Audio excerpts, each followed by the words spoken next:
안녕하십니까. 알파스트리트 파트너스입니다. 2025년 8월 27일 수요일 마감시장 보겠습니다. 코스피 지수가 0.25% 올라서 3187로 마감을 했습니다. 네, 하루 오르고 하루 떨어지고 계속해서 횡보를 하고 있습니다. 외국인이 오늘 2천억 정도 팔면서 외국인은 좀 매수 쪽으로 기울고 있어요.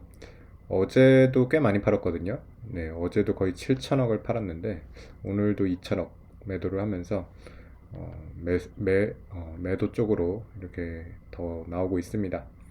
우리 시장도 뭐 계속 뭐 3,200을 중심으로 횡보라고 볼 수 있는데 조금 약해지는 것 같긴 해요. 살짝 보면 이렇게 박스권에서도 이렇게 밑으로 약간 내려가는 그런 모습이라서 확실히 3,200, 300까지 올라온 다음에는 동력이 많이 약해졌다고 이렇게 보입니다. 네, 그래서 뭐 국내 시장이 이렇게 좀 주춤하고 있는 가운데 뭐 상대적으로 다른 시장들이 좀 더 좋은 것 같습니다. 지금 최근 한 달을 보시면 코스피랑 뭐 코스닥 다 마이너스를 기록하고 있는데 그래도 다른 시장들은 이렇게 다 오르고 있거든요. 미국 시장들도 1%대 이렇게 오르고 있고 뭐 중국 시장이 확실히 좋았죠. 최근 한 달 보면 중국 시장이 뭐 5%대 이렇게 오르는 그런 모습이었던 것 같습니다.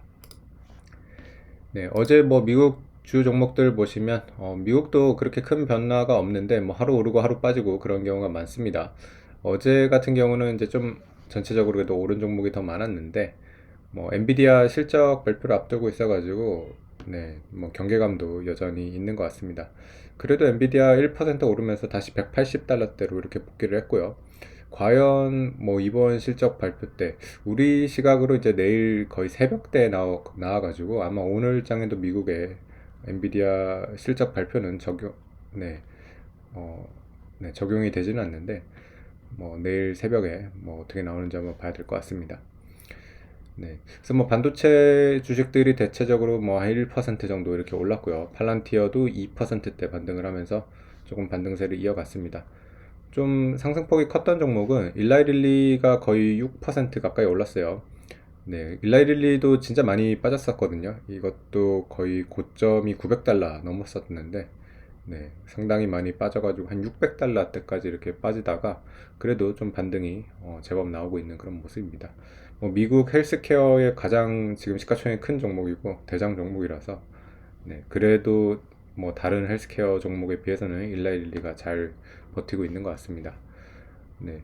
그리고 산업재 쪽이 좀 특히 좋았는데요. 뭐 보잉이라던가 네, 뭐 GE 에어로스페이스 뭐 이런 데들이 3%, 뭐 2% 이렇게 올랐습니다.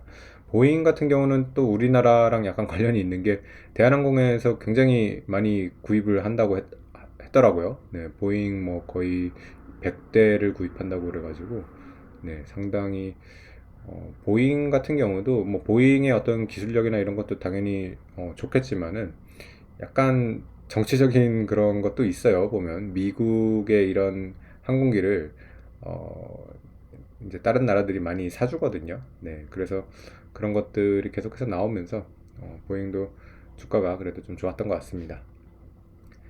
네, 그리고 뭐 금융주 쪽도 대체적으로 한 1%대 이렇게 오르면서 네, 전체적으로는 조금 오르는 그런 모습이었습니다. 다우도 0.3%, 나스닥 0.4% 이렇게 오르면서 뭐 다시 고점으로 이제 근접을 하고 있는데 뭐 고점 대비로는 한 1% 정도씩 지금 빠져 있는 그런 모습이에요. 나스닥 같은 경우는 21,800 정도가 이제 사상 최고치던데 네, 조금만 더 올라가도 또 고점을 돌파를 하는 그런 상황이라서 미국 증시가 뭐 그렇게 여기도 뭐 많이 오르는 건 아닌데 그래도 조금씩 고점을 돌파를 해요. 네, 그래서 뭐 수익률이 만족은 못하겠지만은 그래도 역시 뭐 미국 증시가 제일 낫지 않나 이런 생각이 듭니다. 네, 우리 시장이 참 힘이 없어가지고 네, 코스피가 이렇게 힘이 없는 이유는 일단은 환율을 보면 알 수가 있어요. 환율을 보면 계속해서 거의 1,400원 가까이 이렇게 머물고 있거든요. 지금도 1397원인데 환율이 지금 그렇게 좋지는 않죠. 확실히 국내 어떤 투자, 국내 증시가 좋으려면 환율이 많이 떨어져야 돼요. 네, 1350원을 보통 기준으로 많이 보시는 것 같은데 1350원 밑으로 떨어져야지 확실히 이제 한국 주식에 대한 좀 수요가 늘 거거든요. 이런 환차익 같은 것도 노리는 그런 외국인 투자들도 들어올 텐데 원화가 좀 약하다는 게 계속해서 좀 걸립니다. 이게 참 정부 정책 부재라고 볼 수밖에 없거든요. 저번에 이제 세제 개편 이후로 그때 이후로 이제 확실히 상승 동력이 많이 약해진 모습이라서 좀 아쉽습니다. 지금 3천 정도 이렇게 올라온 거에 만족을 하고 있는 건지. 네, 그래서 국내 증시가 이대로라면 더 올라가기가 좀 쉽지가 않은 것 같아가지고, 네, 그런 것들이 좀 아쉬운 그런 상황입니다. 네, 그리고 뭐 비트코인은 저번에 이제 좀 조정을 받고서 11만 달러대에서 그래도 좀 바닥을 좀 다지고 있는 그런 모습인 것 같고요. 네.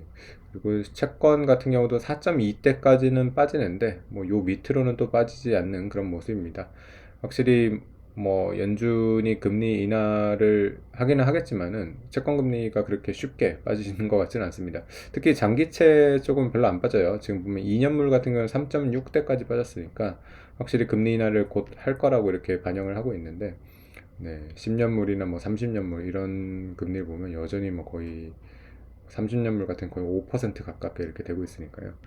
네, 장기 금리가 생각보다 빠지지 않는다는 거는 음, 확실히 달러에 대한 신뢰가 네, 올해는 이 손상된 게 쉽게 회복되지 않는 그런 모습인 것 같습니다. 오늘 우리 주요 종목들 보시면 오늘 현대중공업이 굉장히 많이 올랐어요. 11%가 이렇게 상승을 했는데 저번에 조선주가 그 한미 정상회담 이후로 아침에 올랐다가 그날 하락을 했거든요. 그래서 그때도 상당히 좀 움직임이 의아하긴 했는데 또 오늘은 이렇게 올랐어요. 그래서 뭐 조선주의 이런 기대감 자체는 계속해서 살아있는 거는 맞는데 상당히 주가는 좀 일관성이 없는 것 같습니다. 굉장히 올랐다가 떨어졌다가 계속 그러고 있는데 오늘은 이렇게 좀 크게 올랐어요. 한국조선해양도 6%대 이렇게 오르면서 뭐 나쁘지는 않은데 그렇다고 막 고점을 또 뚫지는 못하고 있어요. 보면 한국조선해양도 거의 40만 원 여기서 계속 막혀 있어가지고 여기를 좀 뚫고 올라가서 50만 원대 넘어가야지 이제 얘도 이제 사상 최고가 다시 갈 수 있는 그런 상황이 되는데 뭐 시가총액이나 이런 것들을 봤을 때는 뭐 가격 부담도 느끼고 있는 것 같고요. 네. 근데 뭐 그래도 미국 쪽에서 이제 계속해서 뭐 우리나라 이런 조선 배를 많이 산다고 하니까 그런 것들이 계속해서 좀 가시화는 될 거거든요. 그래서 만약에 실적이 예상보다 잘 찍히면 뭐 조선주가 여기서 더 갈 수도 있을 거라고 봅니다. 결국에는 뭐 실적의 수반을 수렴을 하니까요, 주가는. 네, 그래서 지금 선반영이 많이 돼 있는 것 같아도 뭐 그거를 뛰어넘는 그런 실적이 나온다면 뭐 더 갈 수 있는 거라서 뭐 어떻게 한번 잘 되는지 좀 지켜볼 만할 것 같습니다. 오늘 뭐 삼성중공업도 6.8% 이렇게 오르면서 조선주가 전반적으로 다 좋은 모습이었고요. 다른 섹터들은 그렇게 움직임이 없었습니다. 두산에너빌리티는 약보합 수준이었고요. 삼성전자, 하이닉스도 거의 뭐 보합 수준에서 움직이는 그런 모습이었습니다.